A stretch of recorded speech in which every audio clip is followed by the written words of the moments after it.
அன்பர்களே, ஆண்டவராகிய இயேசு கிறிஸ்துவின் நாமத்தில் உங்களுக்கு மனம் நிறைந்த வாழ்த்துக்களை தெரிவித்துக் கொண்டு சத்திய வசனம் திருமறை பாட நிகழ்ச்சிக்கு உங்களை அன்போடு அழைக்கிறோம். சத்திய வசனம், இது தேவனின் வசனம்.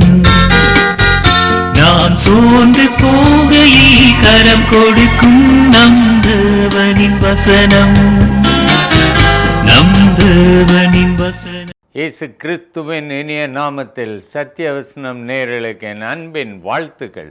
இந்த நாளிலும் பரலோகத்தின் 8 படிகள் என்று சொல்லி இயேசுவின் மலை பிரசங்கத்திலே பாக்கியவான்கள் என்று சொல்லப்படும் 8 வசனங்களை தியானிக்கிறோம். இந்த நாளிலும் அந்த 2ஆம் படியாகிய துயரப்படுகிறவர்கள் பாக்கியவான்கள், அவர்கள் ஆறுதல் அடைவார்கள் என்கிற அந்த வசனத்தை குறித்து தியானிக்க இருக்கிறோம். ஆங்கிலத்திலே blessed are those who mourn என்று இருக்கிறது. சாதாரணமாக மோன் என்றால் நாம் ஏதோ மரண வீட்டிலே துக்கம் கொண்டாடுகிறதை குறிக்கிற ஒரு பதம். அப்படி ஒரு மோன் என்பதற்கு அந்த அர்த்தத்தை சொல்லி இருக்கிறது. அதே விதமாக பாக்கியவான் என்பதற்கான கிரேக்க பதத்தின் அர்த்தம் சந்தோஷமாய் இருப்பவர்கள். அப்படி என்றால் இந்த வசனத்தை நாம் திருப்பி அந்த அர்த்தத்திலே வாசித்தோம் என்றால் துயரப்படுகிறவர்கள் சந்தோஷமானவர்கள் என்று வரும். அப்படி என்றால் இது எவ்வளவு முரண்பாடாக தெரிகிறது. துயரப்படுகிறவன், ஒரு துக்கப்படுகிறவன், அவனை பார்த்து சந்தோஷமாய் இருக்கிறவன் என்று சொன்னால் நம்மால் ஏற்றுக்கொள்ள முடியாத ஒன்றாக இருக்கிறது.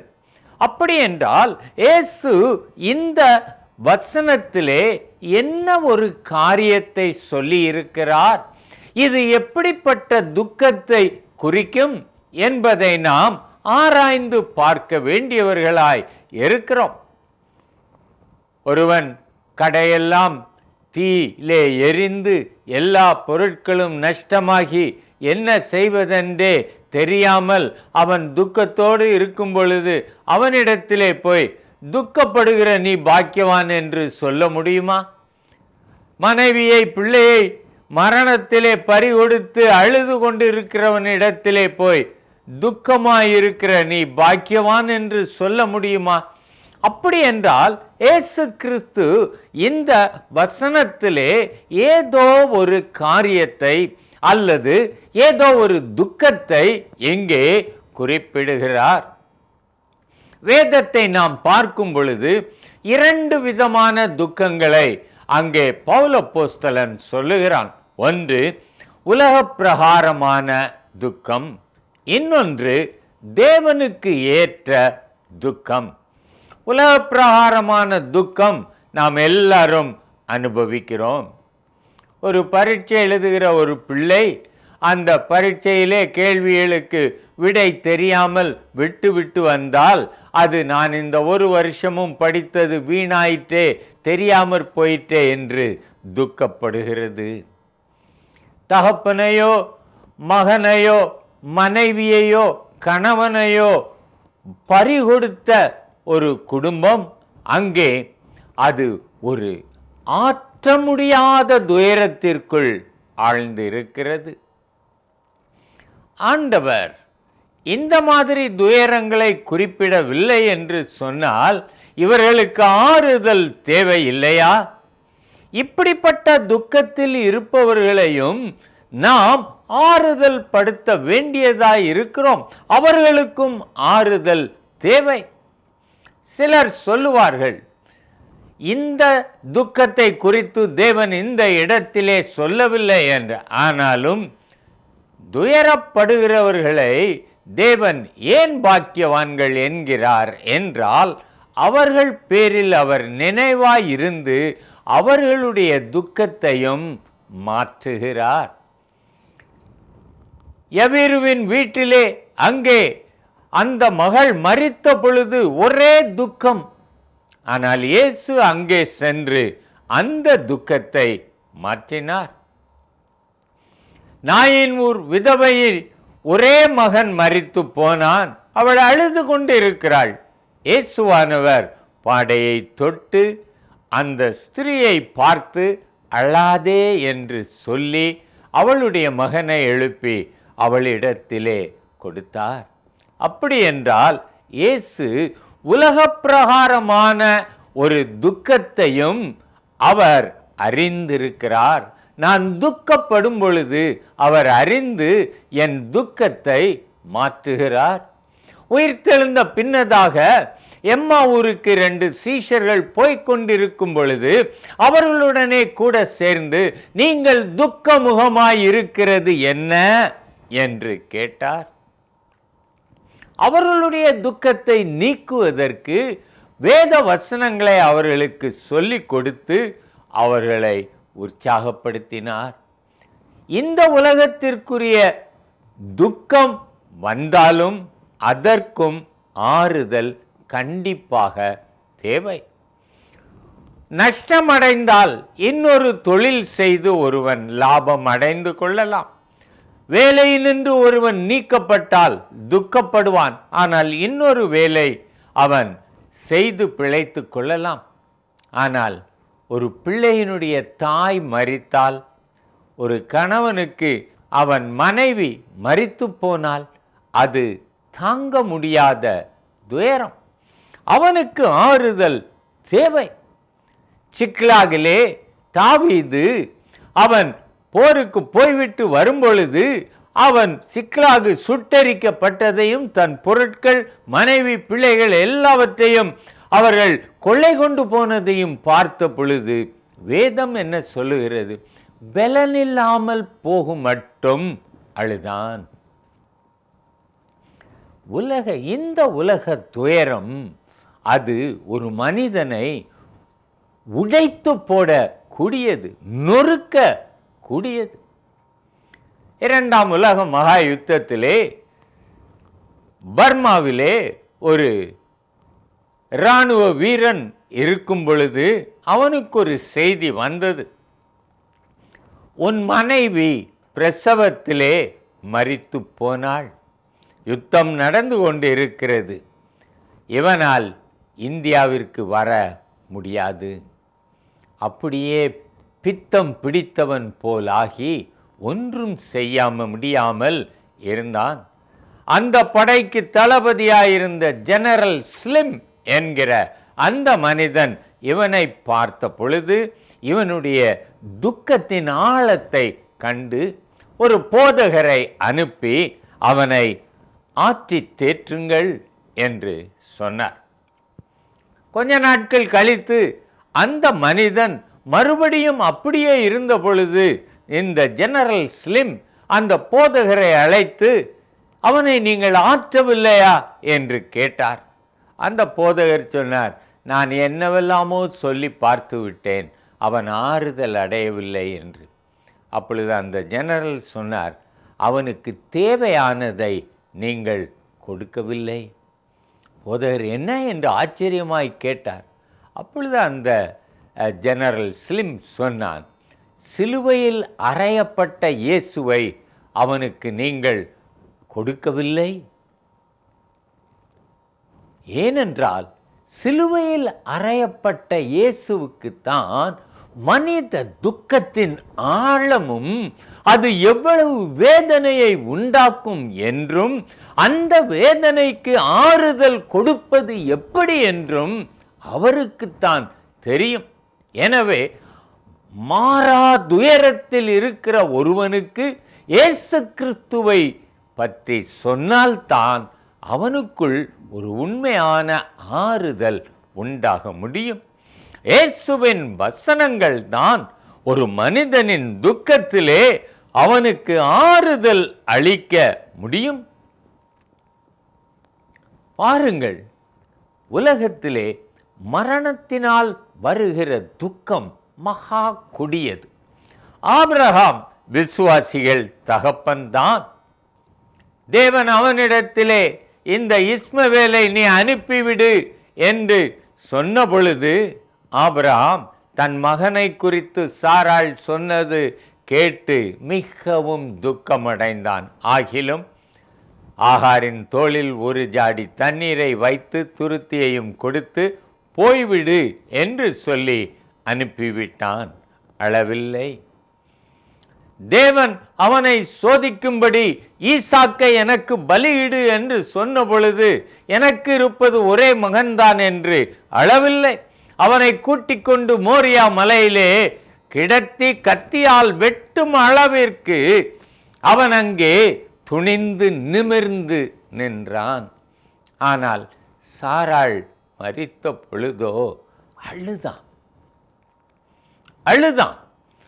துக்கம் மகா கொடியது.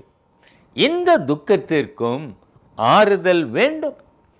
ரெபேக்காள் வந்த பொழுதுதான் ஈசாக்கு தன் தாய்க்காக கொண்ட துக்கம் நீங்கினான்.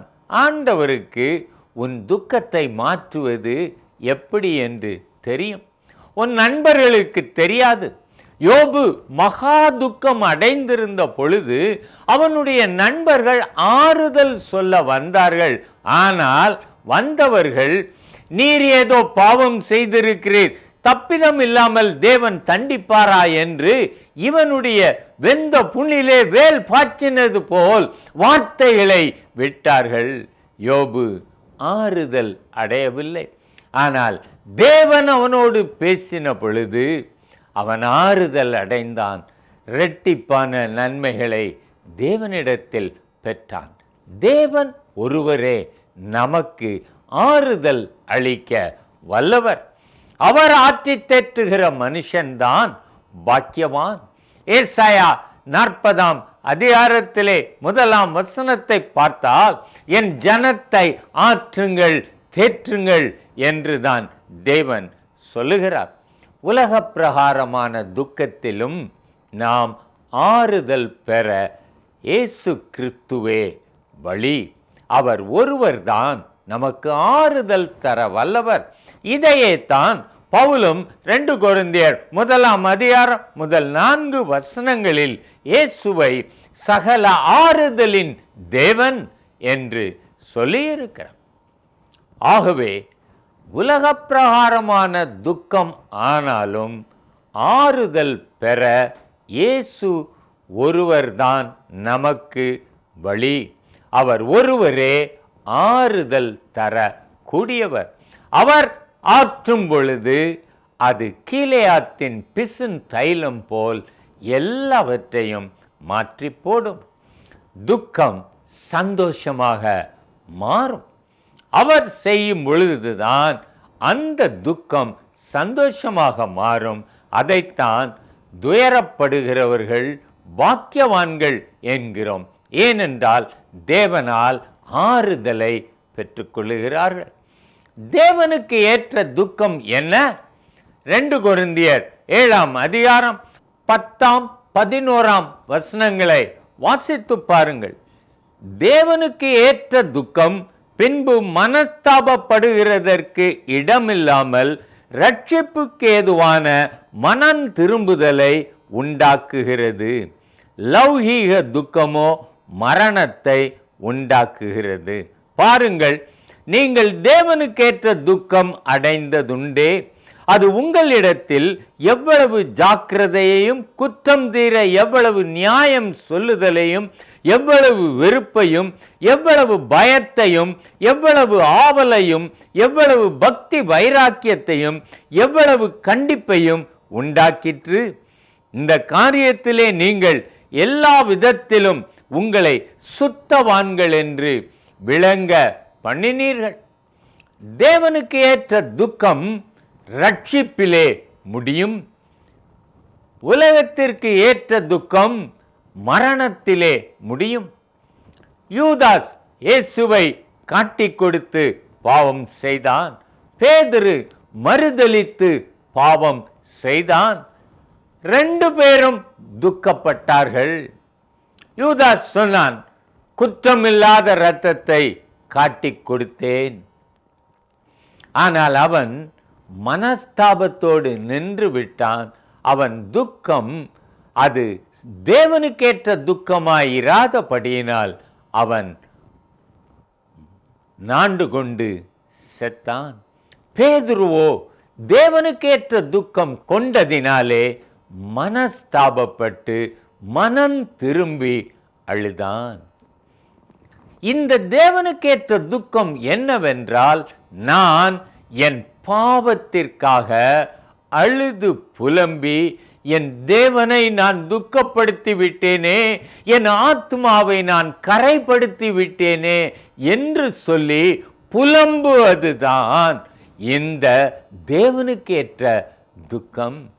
சங்கீதம் 51 தாவீது இந்த துக்கத்தை தான் அடைந்தான்.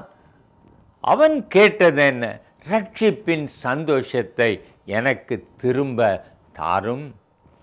இந்த தேவனுக்கேற்ற துக்கம் கொள்பவர்கள் மனம் திரும்பும் பொழுது தேவன் அவர்கள் பாவத்தை மன்னித்து அவர்களுக்கு மறுபடியுமான ஒரு தைரியத்தையும் சந்தோஷத்தையும் தேவன் தருகிறார். அதனால் தான் அவர்கள் பாக்கியவான்கள். யார் இந்த தேவனுக்கேற்ற துக்கம் கொள்ள முடியும்? ஆவியில் எளிமை உள்ளவன்தான் தன்னை தாழ்த்தி தேவனுக்கேற்ற துக்கம் கொள்ளுவான். இன்னும் சில பரிசுத்தவான்கள் பிறருடைய பாவத்திற்காக அழுதார்கள். பாபிலோன் சிறையிருப்பில் இருந்து வந்த இஸ்ரவேலர்கள் புறஜாதிகளோடு கலந்து அந்த ஸ்திரீகளை விவாகம் பண்ணி பிள்ளைகளையும் பெற்றிருந்தார்கள். இந்த பாவத்தை எஸ்ரா அவர்களுக்கு உணர்த்தின பொழுது அவர்கள் துக்கம் அடைந்தார்கள். எஸ்ரா இந்த காரியத்தை குறித்து வேதனைப்பட்டவனாய் அவன் எலியாசிபின் குமாரனாகிய யோகனானின் அறைக்குள் வந்தான். அங்கே வந்தபோது அவன் சிறையிருப்பிலிருந்து வந்தவர்களுடைய குற்றத்தின் நிமித்தம் அப்பம் புசியாமலும் தண்ணீர் குடியாமலும் துக்கித்து கொண்டிருந்தான். பாருங்கள், அந்த யோகனான் ஜனங்களின் பாவங்களுக்காக இவன் அப்பம் புசியாமலும் தண்ணீர் குடியாமலும் அழுது கொண்டிருக்கிறான். எசேக்கியேல் 9:4 நாம் பார்க்கும் பொழுது அங்கே எருசலேம் நகரத்தில் செய்யப்படும் அருவருப்புகளுக்காக கண்ணீர் சிந்தி அழுகிறவர்களின் நெற்றியிலே அடையாளம் போடப்பட்டது. அவர்கள் பாக்கியவான்கள். மற்றவர்களுடைய பாவத்திற்காக நாம் மனங்கசந்து அழுது உபவாசிக்கிறதும் தேவனுக்கு ஏற்ற துக்கம். அவர்களும் பாக்கியவான்கள். ஏனென்றால் அவர்கள் தேவனால் ஆறுதல் பெறுவார்கள். சிலர் சொல்லுகிறார்கள், மறுமையில்தான் நமக்கு ஆறுதல், அங்கேதான் தேவன் நம் கண்ணீரை துடைப்பார். லாசரு அங்கேதானே ஆபிரகாமின் மடியில் இருந்தான், இந்த பூமியில் கஷ்டங்களை தானே அனுபவித்தான். துக்கம் மனதிலே இருக்கிற ஒரு காரியம். நான் இயேசுவினாலே பாவங்கள் மன்னிக்கப்பட்டு ரட்சிக்கப்பட்ட வாழ்க்கை வாழ்வேன் என்றால் என்ன கஷ்டங்கள் வந்தாலும் என்ன இழப்புகள் வந்தாலும் எல்லாவற்றின் மத்தியிலும் என் உள்ளத்திற்குள்ளாக ஒரு பெரிய சந்தோஷம் இருக்கும். அதனால்தான் நான் பாக்கியவான். இதுதான் தேவனுக்கு ஏற்ற துக்கம். பாருங்கள், அந்த தேவனுக்கு ஏற்ற துக்கம் செய்கிற காரியம் என்ன? 2 கொரிந்தியர் 7:11 பாருங்கள். அந்த தேவனுக்கேற்ற துக்கம் எதையெல்லாம் உண்டாக்குகிறது? ஜாக்கிரதையை. நான் இனி சோதனைகளிலே பாவத்திற்குள் விழுந்து விடாதபடி நான் என்னை ஜாக்கிரதையாக காத்துக்கொள்கிறேன். பயத்தை உண்டாக்குகிறது. தேவனுக்கு பயப்படுகிறேன், அதுவே ஞானத்தின் ஆரம்பம்.